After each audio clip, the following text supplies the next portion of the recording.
to thank the mayor and city council and the city administration for having me here tonight to talk about the Trenton Police Department building and how the fire, police, and municipal building improvement bond would affect the police department.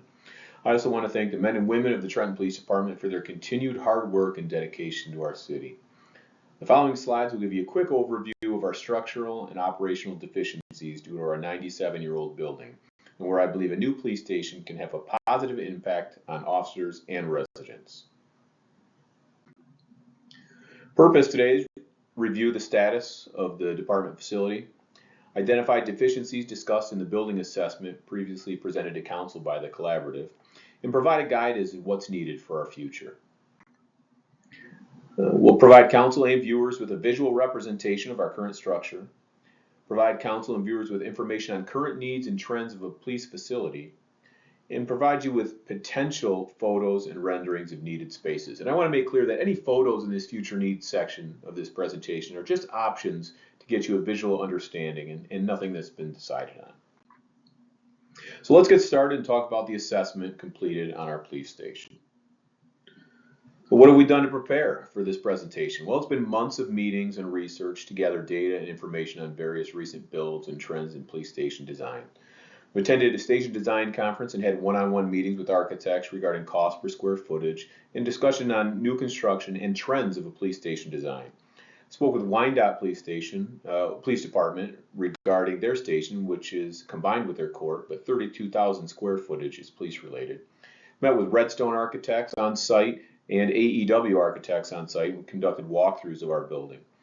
Spoke with the collaborative team and talked about ideas on whether new versus renovation would be appropriate. Spoke with St. Clair Shores and Green Oaks Township regarding their new building. This project can only be completed with the input of our officers. So we compiled a group of 8 officers from 3 to 23 years of service, men and women, on a needs assessment committee to see what we needed and what we don't need in a police station. A little bit about our history began in 1927, and if you read my recent article in the Trenton Times, I included that original article posted from the newspaper in the October issue of 1927, talking about the dedication of our municipal building. We originally housed the Trenton City Hall, the court, police station, the jail, and the original Trenton Library in the basement. This building over 97 years has served us well, but was never truly intended to be a police station. And it's not set up in a way that's conducive to efficient operations. In 1977, jail portion, 6,500 square feet, was added on to the municipal building. Trenton offered a full-service jail that could house up to 16 full-time prisoners and 5 short-term prisoners. That full-service jail was closed in 2002, and much of that square footage is unutilized space and has been for 22 years. And if you read the article by the collaborative on the building assessment, much of that space is in a state of disrepair. Trenton used to house prisoners from the local downriver area for up to 90 days. So we look around at surrounding downriver police stations, and you can see Allen Park, Wyandotte, Gibraltar, Brownstown, Grosse Ile, Southgate, Flat Rock, Riverview, Woodhaven, just to name a few of the downriver agencies. And if you take Trenton's building, which is 97 years old, out of that equation, the average age of a police department facility is 37 years old, which makes Trenton, on average, 60 years older than all other stations. So current deficiencies at our police department, we'll go over these quickly and then we'll get into more detail on some of them. We have no women's locker room or changing area, no men's locker room or changing room, no training area or classroom. Our equipment storage is inadequate. We're non-ADA compliant. Our elevator is inoperable and stairs are needed to gain access to the lobby. We have no conference room or area for meetings or emergency operations. We have no workout or exercise facility. No break room, lunch room, no report writing room. Raw sewage has been coming up from the basement on multiple occasions. We have unsecured and outdated evidence rooms. No secure interview room in the jail facility. Our jail operations have minimized and it's not efficient to monitor or house extended stay prisoners. We have no temperature control in the building. The roofs are leaking and our outdated jail and station monitoring and access control needs an overhaul. So let's talk first about locker room problems. Just last week, we were able to hire our fourth female to add to the force after she attends the police academy. I give credit to these female officers who deserve separate and equal spaces. The lack of female facilities is troubling and has had a major impact on recruiting additional female officers to the force. There are no facilities here for female locker rooms or changing areas. And while I say that, the men don't have quality facilities either. As we see on the bottom right, they don't have a locker room, but a bathroom and one shower stall that barely trickles water. On the left photo, you can see the raw sewage that has come up through the drain several times in the basement and goes into the bathroom area where some officers try to get ready for patrol. The lockers that we have don't hold the equipment needed for officers today, and times have changed and it's required more and more equipment. These lockers don't even hold the size of a hanger. They can't fit a bulletproof vest or duty bag or barely even a pair of boots. On the right, the one toilet and urinal are the only private facilities for patrol that are not open to the public. Severe plumbing issues have made these inoperable various times throughout the year, and officers have to navigate missing ceiling tiles and fly paper hanging from the ceiling. This room, which we call our squad room, is the only room available to officers. Narcotics and evidence are handled in the same seat where officers eat lunch and write reports. Juveniles are also held here as there is no secure area for them. This is our catch-all room, which functions as our squad room, lunchroom, report writing room, and briefing room. Storage is very limited and dispersed in several rooms throughout the station and even off-site. We have a major problem with storage. As you can see on the right, many pieces of equipment and records have been damaged over the years due to leaking ceilings and water. It's dripped onto the counter, even damaging some of the boxes there. When you look at exposed wiring through the building, this area is our phone and recording and internet system that often we have to go to try and navigate problems by looking at those wires. Body cameras, tasers, drones, and other electronic equipment is piled into that squad room, which catches everything and has no place in the station. Wiring for internet and electrical is not sufficient, and extension cords are routinely used to run electric and heaters in the winter due to a lack of baseboard heating. We talk about ADA compliance. We're not ADA compliant. As you look on the left, you can see our handicap access ramp that's falling apart, crumbling. On the right is the elevator, which has been operable for over a year, and there are no parts available for it. You can see the walls peeling. At times, we've looked in the basement by opening that up, and the bottom of the elevator shaft has over a foot of water in hydraulic fluid. Numerous times we've had help elderly people up and down the steps from the front lobby entrance, and as you can see on the picture on the right, it's not a zero barrier. It's 3 steps up just to get to the lobby. On the left side, you can see more steps going up to the second floor, walls peeling apart. We have no conference room or emergency operations center that's sufficient for a police department. Picture on our left, you can see our overcrowded detective bureau, which is using a folding table to meet and discuss cases and work with evidence. A wooden table in the basement of the building has previously been used for emergency operations center with no technology available. Lack of workout and fitness area. It's a big draw for officers, and their ability to work out and exercise helps with officer wellness and mental health. And that's not on duty, but that's off duty. We currently have no room on site for equipment, and leftover machines are not usable. This area has also had raw sewage across the floor. The equipment doesn't work, cables are broken, the ceiling tiles are too low and missing. Evidence room problems are a major problem with the police department.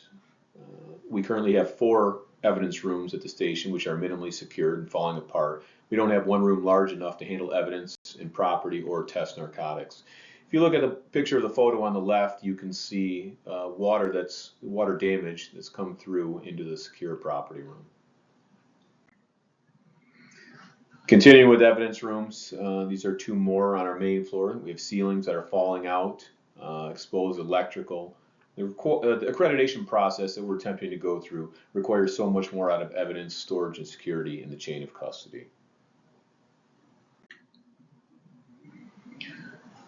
We're going to talk about jail operations now. So the jail facility we have no longer meets the needs of our department. We can't operate a full service jail and have no need for the extra and out-of-date space. Currently, we even have monitor areas that are not monitored or recorded. So in 2023, 347 arrestees were processed in this area in our booking room right here. So it tells us there's a definite need for a holding facility, but not what we currently have. So jail operations are all about security, and station security is compromised anytime a prisoner is walked through unsecure areas into the second floor interview room.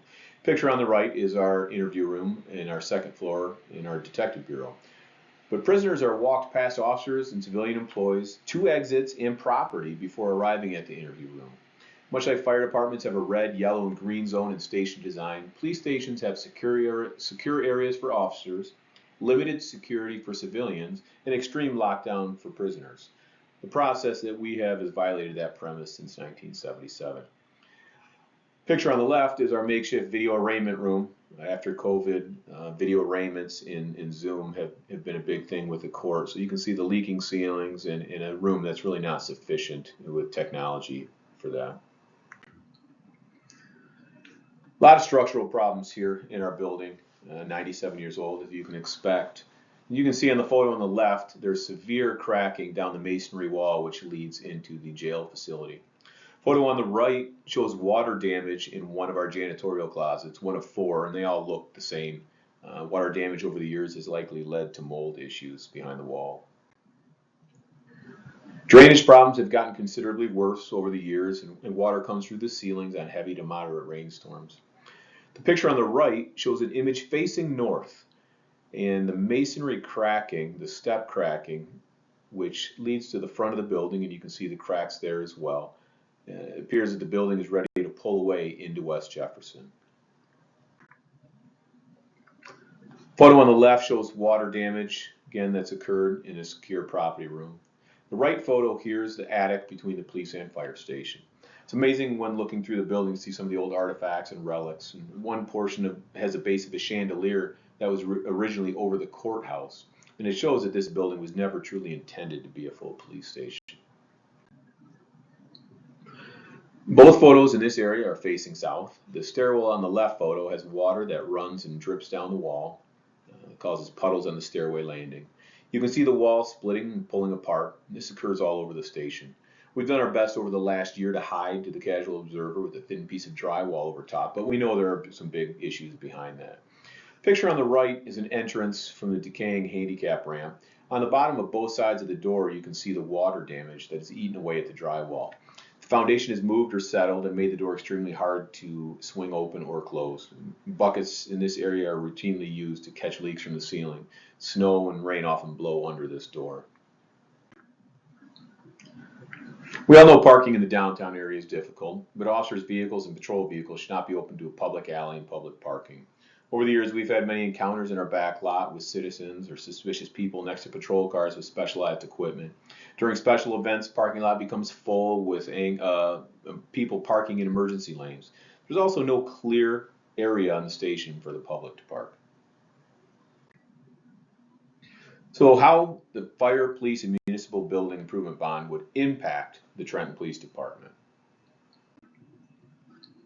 So we look through the IACP, or International Association of Chiefs of Police, as a guide, and a building must fit the agency's operational and cultural needs, and I think that's important as we look forward.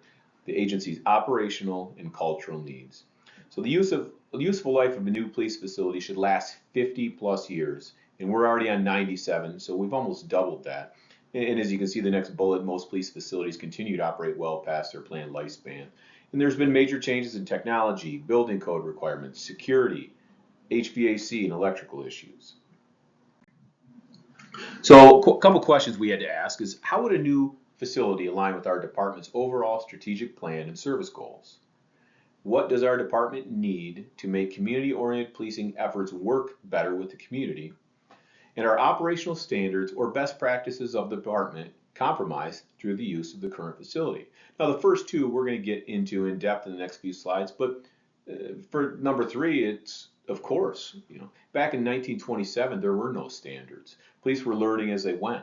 Stations were built as fortresses or castles. There was no technology, no property, no transparency. So hopefully in the next few slides we can show how we can accomplish operational standards and best practices with a new police station. What are our service goals? Well, first we'll start with the mission, and it's been in effect for a while. And it's the mission of the Trenton Police Department to enhance and improve the quality of life in Trenton by working with our citizens and community partners to reduce crime and the fear of crime, preserve life, protect the people, enforce the law, maintain order, and to keep the peace. But over the last year or so, we had to identify our service goals to better serve our residents. And it's to have community engagement, to have highly trained officers, and provide a service second to none. Well, created on December 18, 2014, then President Obama charged the Task Force on 21st Century Policing with identifying best practices and offering recommendations on how policing practices can promote effective crime reduction while building public trust. These recommended pillars of best practice have become the standard in policing and have withstood drastic political tension over the years. So every police training, policy, decision, and facility design takes into account the pillars identified by the task force, which are building trust and legitimacy, policy and oversight, technology and social media, community policing and crime reduction, training and education, and officer wellness and safety. So how can we combine our service goals and the 6 pillars to create the best station for our community and our officers? Well, the answer is create a new Trenton Police Station based on the following goals and visions. First, a need to support community engagement, fostering resident involvement and a welcoming atmosphere. Second is to create modern spaces to have highly skilled and trained officers. 3 is to utilize the latest in technology to enhance service and protection within our neighborhoods. And 4th is to support officer wellness and mental health.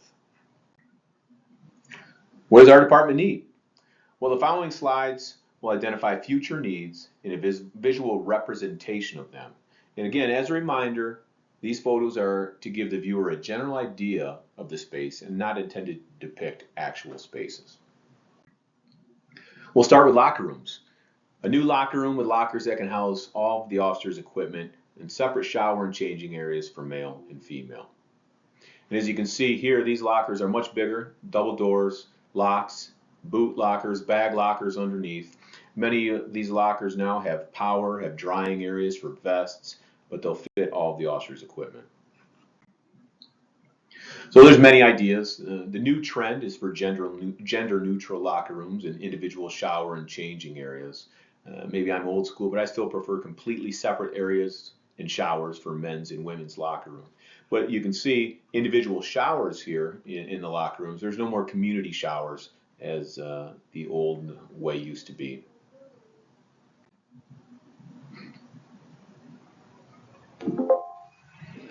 Talk about training room, community use room. So our needs for a full training room that can be utilized by our officers as well as community. We'll be able to host training and host community events in this area. So we had an increase in training here in Trenton by 58% over the last year, which was over 4,000 hours of off-site training for officers. There's many different variations, but we're looking at seating to hold at least 35, which would allow us to host our whole department, and anything over 30 would allow us to host state training. Community groups, neighborhood watch, Boy Scout groups, Girl Scout groups would all be able to utilize safe space to hold meetings and further engage with our department. Wiring storage, pretty self-explanatory, but if you look at the wiring there on the left side and remember the wiring that we have now is very, very much needed. We need wiring and internet capability throughout the building and storage areas for police equipment.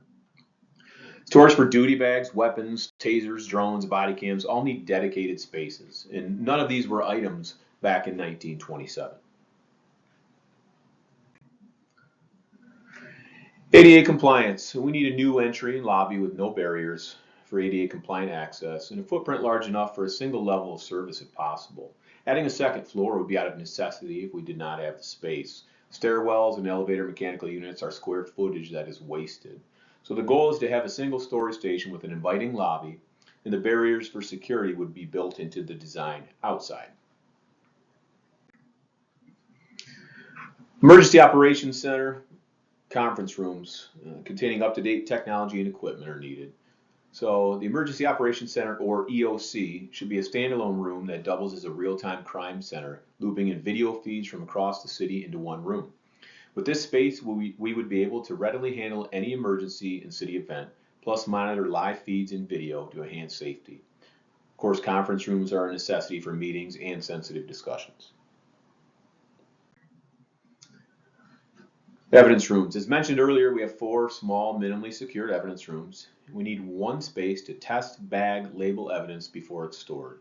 And storage times differ depending on the cases, but it could be months to years to even permanent lifetime storage.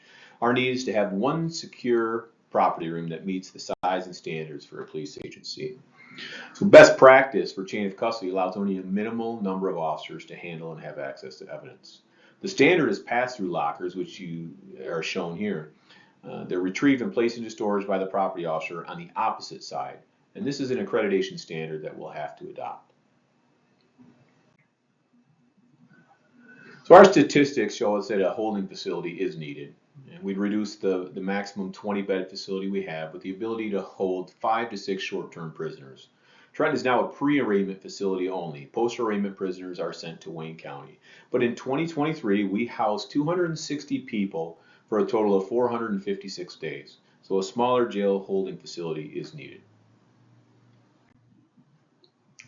As noted earlier about our current interview room, a new jail and holding facility is needed with hardened security interview room inside the lockup. And also included in the jail build would be a complete audio and visual system. So workout and fitness area. Fitness room is common in majority of police builds and business builds now as well. Supports training in mental health and wellness. And the mat room on the right side is required for defensive tactics training. So not only do these spaces keep our officers physically fit and trained on the latest tactics, but they're a stress reliever and promote positive mental health and well-being. Mental health and wellness is one of the 6 pillars we talked about earlier that's receiving the most attention lately due to an unfortunate high rate of suicide among law enforcement personnel. Secure police parking. A new station design should include gated parking area for officers and patrol cars, included some covered areas and carports for safety. We also need to clearly define and designate public parking areas. We have to think of infrastructure for EV vehicles and solar panels on carports. So carports with solar ability have been identified as something to plan for. Studies show that electric vehicles are on the horizon. I don't believe enough studies have been done on patrol vehicles, but we need to have the infrastructure in place. The left photo is Brownstown Police Station carport with all the solar panels on there. Now, even if we don't purchase the solar panels now, we need to be ready for them in the future if that need arises. I could give examples of buildings from different extremes. I love the old style look of our station, but I want to make sure architects design it with history and location in mind. So for a modern police station, it has to be inviting, it has to be accessible, and it has to be able to handle the needs of the department and the community for the next 50 plus years. Again, I appreciate everyone's time sitting here listening to me go on and on about our current problems at the station and what it could look like in the future. I'm always open for questions, or if anyone would like to see the station, please reach out. We will be giving tours during the street fair. Those will be posted soon. So again, thank you, and please reach out with any questions.